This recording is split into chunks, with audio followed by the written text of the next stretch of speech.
ये प्रद्युम्न जी कौन है पता है आपको? भगवान शंकर ने अपनी तीसरी आंख खोली तो कामदेव जल गए। कौन जल गया?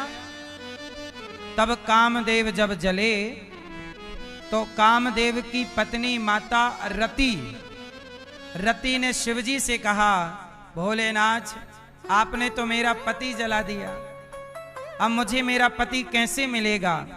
तब भगवान शंकर बोले कि रति चिंता ना करो, आपके पति द्वापर में कृष्ण के पुत्र बनकर प्रकट होंगे, तब तुम्हारे पति तुम्हें प्राप्त होंगे। तो भगवान कृष्ण के जो प्रथम पुत्र प्रद्युम्न जी हैं वह कामदेव है। तो काम के पिता हैं भगवान। काम के पिता रति से विवाह हुआ। भगवान कृष्ण का दूसरा विवाह हुआ जामवंत की बेटी जाम्बवती से। जामवंत जी किस युग में थे? जामवंत के बचन सुहाए, सुनी हनुमंत हृदय अति भाए, तब लगी मोहि पर क्यों तुम भाई, सही दुख कंद मूल फल खाई। त्रेता के जामवंत जी, त्रेता में राम जी की सेना में कौन थे? जामवंत जी, जिन्होंने हनुमान जी से कहा कि पवन तनय बल पवन समाना, बुद्धि विवेक विज्ञान निधाना, कवन सुकाज कठिन जग माही, जो नहीं होय तात तुम पाही। जाओ हनुमान जी, जामवंत जी के कहने से हनुमान जी में बल, हनुमान जी को बचपन में शाप मिल गया था ना, हनुमान जी अपनी सारी शक्ति भूल गए थे बचपन में, श्राप इनको शाप दे दिया संतों ने, क्या भूल जाओगे? पर अंजनी माँ ने कहा महाराज मेरे बेटे पर ऐसा अत्याचार ना करो, सब भूल जाएगा, कल को इसे मार के चला जाए तो। तब कहा कि जब कोई इसे याद दिलाएगा तो इसकी सारी शक्ति याद आ जाएगी। तो हनुमान जी को याद कौन दिला रहे हैं? सबने कहा कि मैं लंका जा तो सकता हूं पर वापस नहीं आ सकता। हनुमान जी को जामवंत जी ने कहा कि आप जा भी सकते हैं, आ भी सकते हैं। अच्छा, जामवंत हैं बूढ़े और हनुमान जी हैं जवान। तो जवानों को किसकी बात सुननी चाहिए? बुजुर्गों की, बड़ों की, क्योंकि बड़ों का अनुभव ज्यादा है। यदि आप मेरे हिसाब से चलोगे तो मैं आपको कामयाबी के शिखर तक पहुंचा ही दूंगा, क्योंकि कामयाबी तक पहुंचने का मंत्र मुझे पता है। जो मुझे पता है वो आपको जानने में 20 साल लग जाएंगे, और मैं चाहूं तो वो आपको 5 मिनट में समझा दूं, लेकिन आपको मेरे उस रास्ते पर चलना होगा। भाई 20 साल 30 साल मैंने काम किया, तब ना मैंने अपने काम का ये अनुभव पाया, जीवन जीने का। वो मैं ज्ञान आपको जरा सी देर में दे सकता हूं, और यही ज्ञान आपको हासिल करने के लिए ना जाने कितने उतार चढ़ाव से गुजरना पड़ेगा। इसलिए बड़ों के पास अनुभव ज्यादा है, इसलिए बड़ों का अनुभव लेना चाहिए। बड़ों का, आजकल के बच्चे बड़ों की बात नहीं मानते, इसलिए असफल हैं। जो बेटा अपने पिता के रास्ते पे चल रहा है वो बेटा सफल है, कि पिता ने बिजनेस किया, बेटा भी उसी बिजनेस को और आगे बढ़ा रहा है। पिता ने इतना सा कमाया, बेटा इतना कमा, मतलब उसी रास्ते को बढ़ा। भाई पिता ने अपने बुद्धि से किया, अब तुम एजुकेटेड हो, पढ़े लिखे हो, उसी बिजनेस व्यापार को अपने लेवल, अपने स्तर तक ले जाओ, पर पिता के रास्ते पर चलो तो आप और बेहतर कर पाओगे। लेकिन आजकल के बच्चे नहीं, पिता का बिजनेस व्यापार है पर बेटा बोला मैं नौकरी करूंगा, तो वो रास्ता अलग अलग हो गए, है ना? ठीक है नौकरी चाकरी करिए पर पिता का काम भी संभालिए। तो कहने का अर्थ ये है कि बड़ों के पास अनुभव है, यदि उस ज्ञान से चलोगे तो आप जरूर सफल होंगे।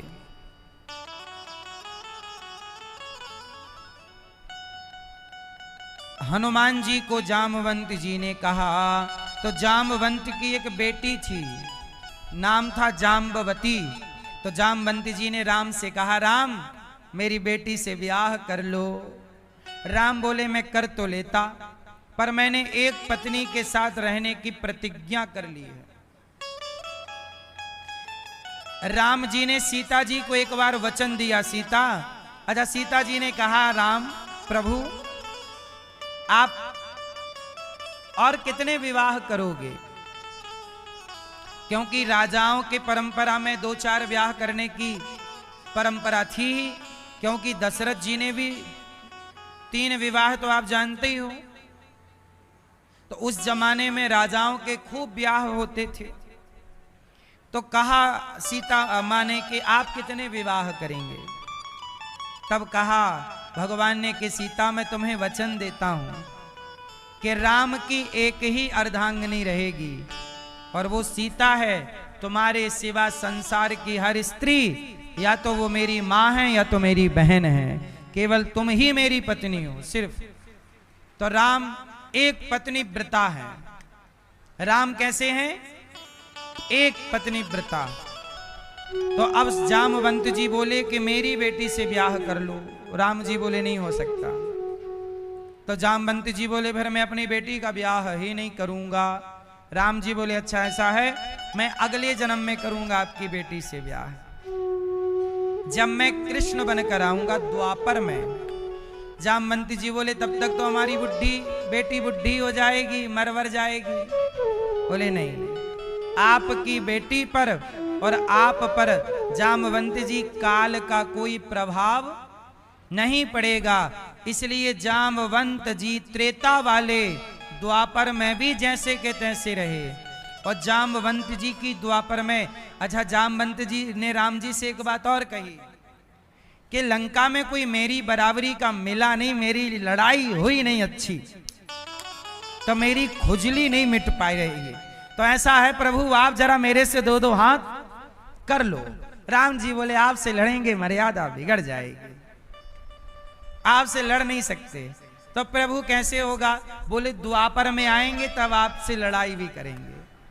तो द्वापर में जब कृष्ण को सत्राजित नाम के व्यक्ति ने भगवान को आरोप लगाया कि आपने हमारी मणि चुरा ली, तब सत्राजित के भैया प्रसेन मणि पहन के जंगल गए थे। सूर्य भगवान की मणि इनके पास थी, तो भगवान पर झूठा कलंक लगा दिया कि आपने हमारे भाई को मारकर मणि चुरा ली। भगवान को कलंक लग गया झूठा। कई बार हम सबके माथे पर ना झूठा कलंक लग जाता है। क्यों लगता है? जो गणेश चतुर्थी की चंद्रमा को देख लेता है उस पर झूठा कलंक लगता है, आरोप लगता है। इसलिए जिस दिन गणेश जी रखे जाते हैं उस दिन के चंद्रमा को नहीं देखना चाहिए। उस दिन के चंद्रमा शापित हैं। किस दिन के चंद्रमा शापित हैं? हाँ, जो आपन चाहे कल्याणा, सुजस सुमति शुभ गति सुख नाना, सो पर नार लिलार गुसाई, तजऊ चौथ के चंद्र की नाई। जो अपना कल्याण चाहती है या चाहता है, ये रामचरितमानस में लिखा है, तो पराई स्त्री पराई पुरुष को ऐसे ही त्याग दो जैसे गणेश चतुर्थी के चंद्रमा को त्यागा जाता है। किसके चंद्रमा को? किसको? गणेश चतुर्थी के चंद्रमा को शाप है। किसने दिया? गणेश जी ने दिया। क्यों दिया? गणेश जी एक बार जा रहे थे तो गणेश जी लुढ़क गए, तो चंद्रमा हंस पड़ा। भाई नहीं, चलते चलते कोई गिर जाता है, कभी कभी पांव वहां फिसला गिर जाता, तो पीछे वाला बड़ा अरे गिर गया तो बड़ा हंसे चंद्रमा, गणेश जी लुढ़क गए। अरे देखो गणेश जी गिर गए गिर गए गिर गए। तो चंद्रमा हंसे तो गणेश जी को गुस्सा आई, लो हमें देख के हंस रहा, मदद तो कर नहीं रहा, हंस रहा। जा, हम तुम्हें शाप देते हैं, तुम्हें जो देखेगा कलंकित हो जाएगा। अरे महाराज ऐसा ना कहो, अच्छा एक काम करो, महीने में साल में एक बार गणेश चतुर्थी के दिन जो तुम्हें देखेगा कलंकित होगा। तो भगवान कृष्ण ने देख लिया चतुर्थी का चांद, तो भगवान को झूठा कलंक लगा मणि चुराने का। तो मणि चुराने का कलंक लगा, भगवान वो कलंक मिटाने जंगल गए तो प्रसेन भैया सत्राजित का मरा पड़ा। बोले ये प्रसेन मणि पहन के आया, इसे शेर ने मार दिया। शेर को मार के जामवंत जी जंगल में रहते वो मणि ले जाकर अपनी बेटी जाम्बवती को दिया। अब वो जाम्बवती खेल रही मणि से, और भगवान जब आए तो जामवंत जी भगवान को पहचाने नहीं कि ये भगवान राम है। वो भगवान से 27 दिन तक ढिसुम ढिसुम ढिसुम ढिसुम चलता रहा। तो भगवान ने खूब मार लगाई जामवंत जी को। जामवंत जी समझ गए कि इतना बलवान कोई संसार में हो नहीं सकता जो मुझे पराजित कर दे। प्रभु आप ही हैं। भगवान बोले पहली पहचान जाते तो इतनी पिटाई ना होती, है ना। कैसे ससुर जी हो, पहले पिटे बाद में ससुर बने। तो बोला कोई बात नहीं, अब हमारी बेटी से ब्याह कर लो आप। तो जामवंत जी ने अपनी पुत्री का विवाह भगवान कृष्ण से किया। पर जामवंत की बेटी ना जाम्बवती जामवंत जी की तरह थी, पूरे शरीर में बाल ही बाल। रीछ की बेटी रीछ। तो भगवान कृष्ण बोले कि चलो जैसा हम कहें तुम वैसा करना। तो जाम्बवती को ले जाके भगवान ने कमरे में बंद कर दिया द्वारिका में। तो रुक्मणी जी बोली कौन है? भगवान कृष्ण बोले कि हमारी दूसरी पत्नी आई है। रुक्मणी जी बोली दर्शन तो कराओ, हम भी तो देखें और स्वागत करें वाको। तो भगवान बोले कि आप मत देखो क्योंकि वो बहुत सुंदर है, कहीं आपके अंदर जलन ना हो जाए कि मेरे से ज्यादा, इसलिए वो आपसे मिलना नहीं चाहती क्योंकि बहुत सुंदर है। जबकि वो पूरे में बाल ही बाल। रीछ की बेटी जाम्बवती। तो रुक्मणी जी बोली अच्छा ज्यादा सुंदर है तो मुंह नहीं दिखाएगी, घमंड है, जाओ मैं तुम्हें शाप देती हूं कि तुम भी उतनी ही सुंदर हो जाओ जितनी मैं हूं बस। तो जाम्बवती जी को शाप मिल गया, तो वो उतनी सुंदर हो गई जितनी सुंदर रुक्मणी जी। रुक्मणी जी बोली मेरे से ज्यादा नहीं, मेरी तरह बस। तो जाम्बवती भी रुक्मणी जी की तरह सुंदर हो गई। तो ये भगवान का दूसरा विवाह हुआ। फिर मणि ला करके सत्राजित को दी कि भैया ले अपनी मणि। तो उनको बड़ा लोगों ने कहा कि देखो तुमने प्रभु पे आरोप लगा दिया, अब ये मणि मिल गई। अब लोग ताने मारने लगे। तो सत्राजित जी की बेटी का नाम था सत्यभामा। उन्होंने अपनी बेटी को पकड़ा दिया, प्रभु मेरी बेटी से आप विवाह कर लो। भगवान बोले मेरे 2 हो चुके हैं, मैं तीसरा कैसे करूं? बोले नहीं आप कर सकते हैं मेरी। भगवान बोले अपनी बेटी से पूछ लो तैयार है? बोले तैयार है। तो सत्यभामा से तीसरा ब्याह। इसलिए भगवान की पत्नियों में सबसे पैसे वाली पत्नी भगवान की सत्यभामा। पूरा व्यवस्था अयोध्या की द्वारिका की सत्यभामा जी संभाल लेती हैं, बहुत पैसे वाली हैं। क्यों? क्योंकि इनके पिता के पास जो मणि थी वो सूर्य भगवान ने दी, और वो 100 किलो सोना रोज देती थी। तो सत्यभामा जी के पास 100 किलो सोना रोज आता था। तो 100 किलो सोना, फिर तो सत्यभामा जी ऐसे चलती थी, सोना सोना पहन के सब। तेरे पास क्या है? कुछ नहीं, चल। तो सत्यभामा जी के पास ज्यादा पैसा था। भगवान की पत्नियों में सबसे बड़े आदमी, बड़े पैसे वाली कौन थी? सत्यभामा जी। अच्छा सत्यभामा जी कौन है? किसका अवतार है? धरती का, पृथ्वी का।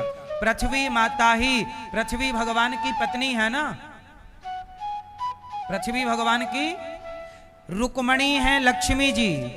जैसे भगवान की पत्नी कितनी, जैसे त्रिपति। तिरुपति बालाजी में भगवान की कितनी पत्नियां हैं? त्रिपति। वो 3 के पति हैं। तो 3 पति कौन? लक्ष्मी देवी, भूदेवी और श्री देवी, लीला देवी। तो भगवान की पत्नियां कितनी हैं? एक तो पत्नी देखो, धरती किसकी पत्नी है?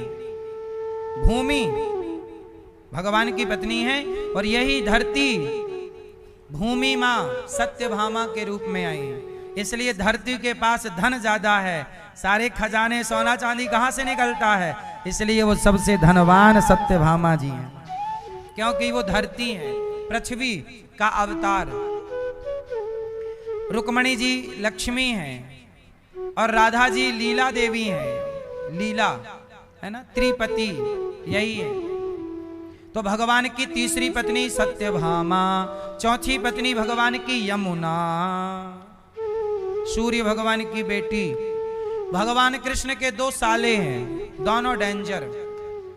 भगवान के एक साले हैं यमराज और एक साले हैं शनि। तो शनि के साढ़े साथी वाड़े साथी परेशान करें तो साले से परेशान होने की चक्कर में नहीं, जीजा जी की शरण में आ जाओ। जीजा जी की शरण में आओगे तो साले सरेंडर हो जाएंगे। बोलो हाँ। तो कृष्ण कौन है? जीजा। और शनि कौन है? और यमराज जी भगवान की पत्नी यमुना महारानी। फिर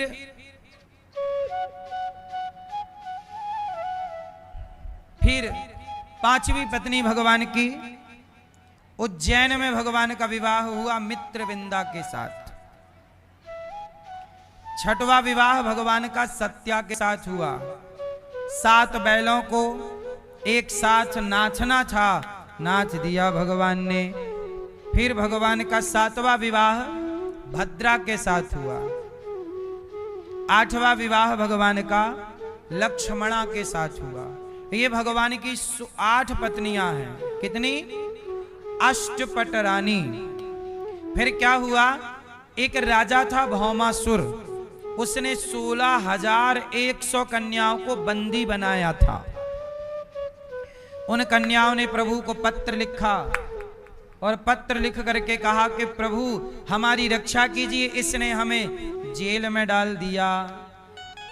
16,100 कन्याओं को मुक्त किया। भौमासुर को भगवान ने मारा।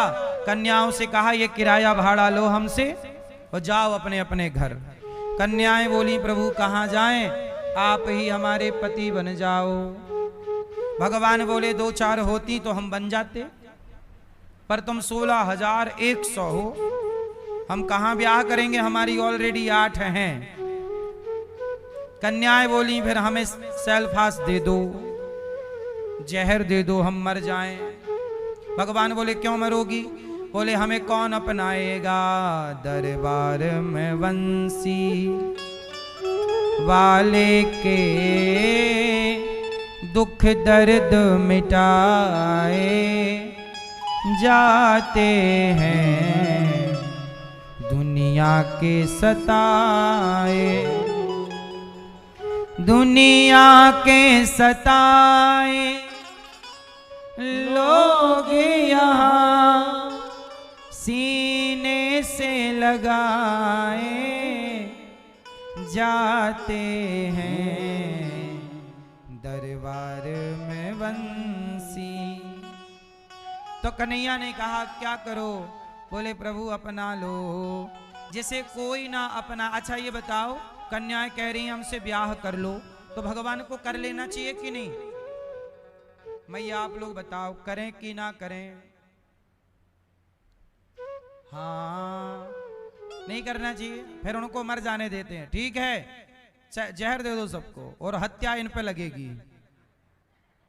ये मैया मना कर रही है मत करो ब्याह, फिर वो मर जाएंगी तो हत्यारा कौन? कौन? ये मैया मना कर रही है, आपको ही ना लगेगी।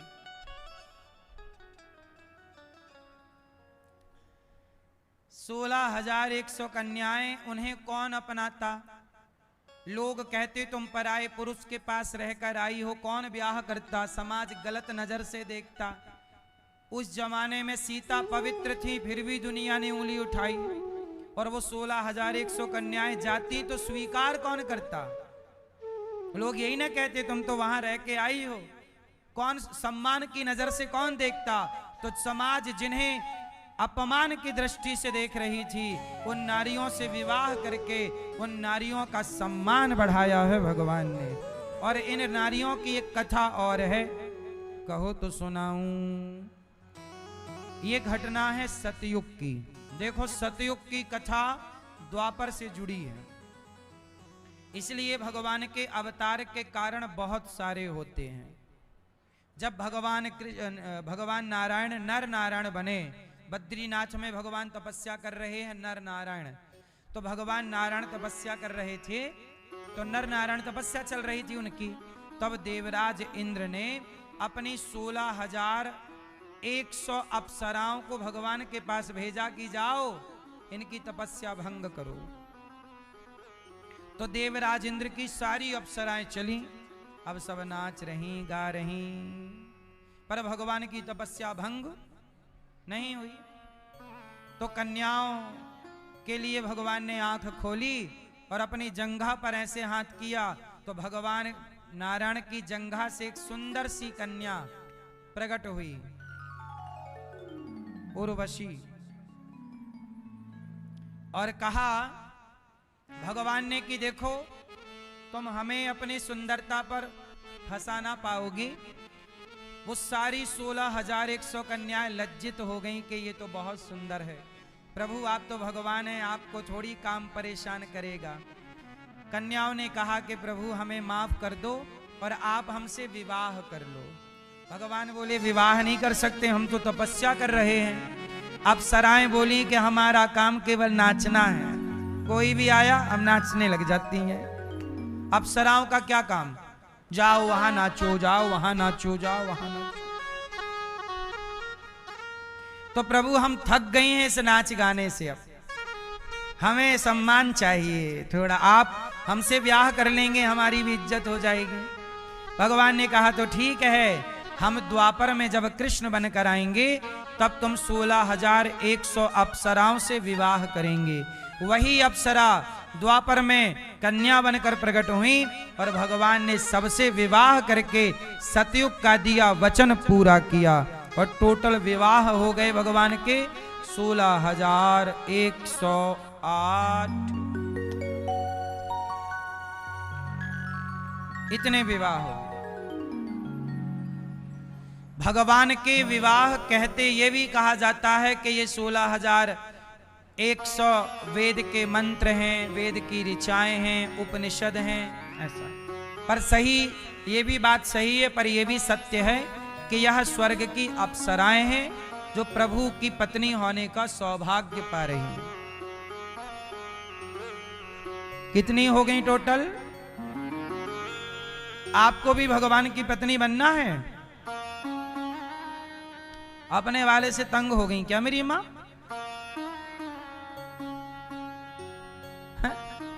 महाराज ये बड़ा परेशान करता है, ये आदमी परेशान करता है। इसलिए मेरी मां मीरा की तरह यदि आप भी भगवान में अपना चित्त लगाओगी तो भगवान वैसे सबके पति हैं। अच्छा भगवान आपके पति हैं कि नहीं? हाँ तुम हो एक अगो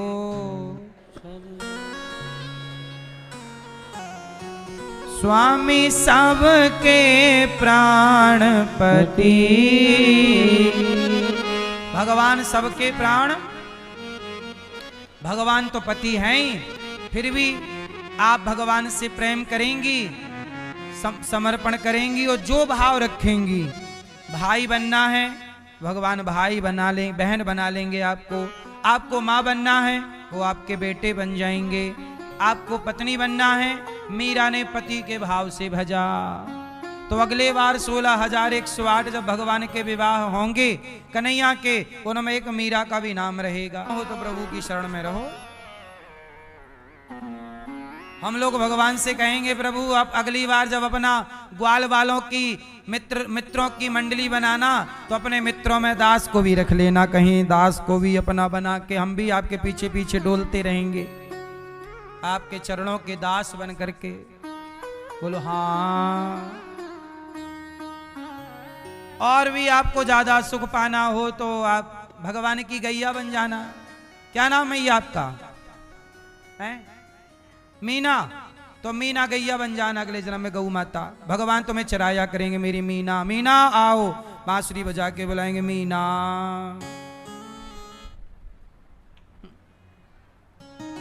तो भगवान की लीला में सम्मिलित होना है, चाहे हम गैया बन के सम्मिलित हों, बछड़ा बन के सम्मिलित हों, भगवान के लीला में सम्मिलित, चाहे ग्वाला बन के, चाहे गोपी बन के, कोई भी भगवान की लीला में कुछ ना प्रभु का दरस परस चाहिए, वो किसी भी रूप में संभव है। तो जो भगवान की गैया हैं वो भी तो कोई भक्त पुण्यात्मा होंगी तब ना उनकी गैया बनी, और वो चरा रहे हैं। और जब भगवान लेटते हैं तो पांव चाटती है गौ माता। कृष्ण का क्या चाटती है? चरण। चरण स्पर्श करती है, चरण चूमती है, चाटती। कभी भगवान के गाल चाटने लग जाए। भाई गाय का तो प्यार करने का यही तरीका है। गाय प्यार करेगी तो आपके या तो हाथ चाटेगी या पांव, जो उसको मिल जाए वो आपके शरीर को चाटने लग जाती है। वो उसका प्यार करने का यही तरीका है। तो गाय भी कृष्ण के पांव चाटती है। छोटे छोटे बछड़े हैं वो भगवान के पास आते हैं और भगवान के साथ उछल कूद करके खेलते हैं, ऐसे ऐसे सिर से भगवान को ऐसे करते हैं। तो भगवान सबका प्यार लूटते हैं और सब पर अपना प्यार। वहां पर जब बांसुरी बजाते तो जिस पेड़ पर भगवान बांसुरी बजाते ना बैठ के डाल पर, वहां तोता भी था। तो तोता भी प्यार से भगवान के पास बैठ जाता और तोता भी भगवान को टुकुर टुकुर देखता। कभी तोता आके यहां बैठ जाए, कभी तोता सिर पे आके बैठ जाए। राम जी के बारे में लिखा है कि जब राम जी युद्ध लड़ रहे रावण से, तो राम जी की सेना में बंदर थे। तो राम जी पेड़ के नीचे थक जाएं, बैठे, तो राम जी नीचे बैठे हैं और बंदर पेड़ पे ऊपर चले जाएं। और बंदर तो बंदर ऊपर से सुसु करें बंदर, तो राम जी के ऊपर आके गिरे, फिर राम जी भागे वहां से। तो ऐसे भगवान इतने कृपालु हैं, इसलिए नाम है श्री रामचंद्र कृपालु भज मन हरण भव भय। कृपालु भय श्री रामचंद्र कृपालु। ये भगवान इतने कृपालु हैं कि बंदर भालू भगवान के ऊपर बैठे बैठे, बंदर तो बंदर वो मलमूत्र कर रहा पर भगवान को कोई फर्क नहीं पड़ता, मेरा भक्त है चलो बैठा है। ऊपर से पत्ते वत्ते बंदर खाता है ना, पेड़ के पत्ते खा खा के गिरा रहा, भगवान के ऊपर ही गिर रहे हैं। पर भगवान सब पर फिर भी करुणा है, नाराजगी किसी से नहीं है। भगवान हमारे अपराध कभी नहीं देखते, इसलिए भगवान का नाम है पतित पावन, करुणा सिंधु, भक्त वत्सल। कभी हमारे अपराध, हम कितने बड़े, अजामिल का पाप देखा क्या भगवान ने? बोलो, अजामिल जैसा पापी क्या पाप पर नजर गई? नहीं, एक नाम लिया है, लाओ से हमारे पास। पूतना के पाप को देखा कि ये मुझे मारने आई नहीं, मेरे पास आई है इसलिए उद्धार करूंगा। भगवान कभी अपराध नहीं देखते।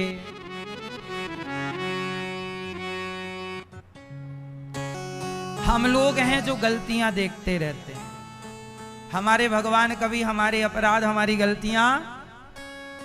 भगवान के 16,108 विवाह हुए और भगवान फिर प्रद्युम्न के पुत्र भय अनिरुद्ध का विवाह हुआ उषा के साथ चित्रलेखा की मदद से। फिर इसके बाद भगवान ने राजा नृग पर कृपा की। राजा नृग गौदान करते थे